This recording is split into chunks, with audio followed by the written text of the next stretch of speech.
నిన్నటి రోజున వినుకొండలో అత్యంత పాశవికంగా రోడ్డుపైకి వచ్చి నరుక్కోవడం చూసాము.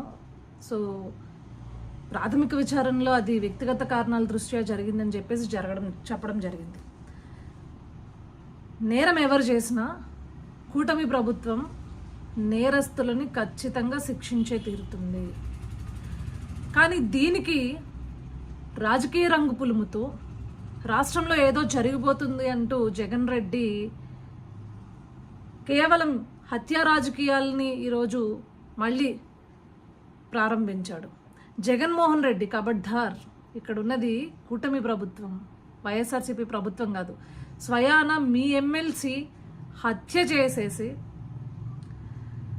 ఆ శవాన్ని, దళిత బిడ్డని డోర్ డెలివరీ చేసేస్తే మాట్లాడకుండా ఉండడానికి.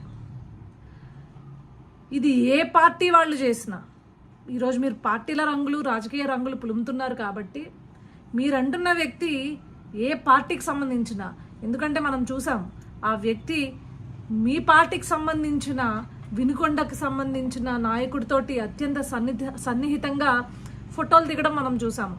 అది వైఎస్ఆర్సీపీ పార్టీకి సంబంధించిన, లేదు అంటే మీరు అంటున్నట్లు తెలుగుదేశం పార్టీకి సంబంధించిన, లేదు అంటే జనసేన పార్టీకి సంబంధించిన, బీజేపీ పార్టీకి సంబంధించిన, ఏ పార్టీకి సంబంధించిన వ్యక్తి అయినా సరే తప్పకుండా కఠినమైన శిక్షలు మేము విధిస్తాం. మీలాగా హత్యా రాజకీయాలని ప్రేరేపించము. రాష్ట్రంలో శాంతి భద్రతలను కాపాడే విధంగా కూటమి ప్రభుత్వం ఈరోజు ముందడుగేస్తుంది. కానీ శవాల్ని చూసి చిల్లరేరుకునేలాగా ఈరోజు రాజకీయం చేయదు జగన్ రెడ్డి. మళ్ళీ చెప్తున్నాము, హత్యా రాజకీయాలని ప్రేరేపించిందే నువ్వు. ఆ రోజు నీ నాయకుడు ఎమ్మెల్సీ అనంతబాబుని కఠినంగా శిక్షించి ఉండుంటుంటే నువ్వు ఈరోజు మాట్లాడేదానికి సరిపోయేవాడు.